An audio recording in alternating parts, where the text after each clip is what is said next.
Hi, in front of me I have REALME Watch S, and I'm gonna show you how to change the vibration intensity on this device. Let's start by waking up the screen on our watch. You can do it by pressing the upper button. Once you wake up the screen on your watch, press the upper button again to open the menu. In the menu, tap on the settings icon. Now, tap on the general option, and here select vibration intensity.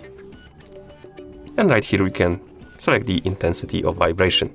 We have options like low, medium, and high. Select the option you like, and then tap on the check mark to confirm. And once you're done, you can press the upper button to go back to the watch face, like this.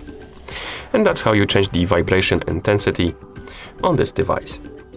Thank you for watching. If you found this video helpful, please consider subscribing to our channel and leaving the like on the video.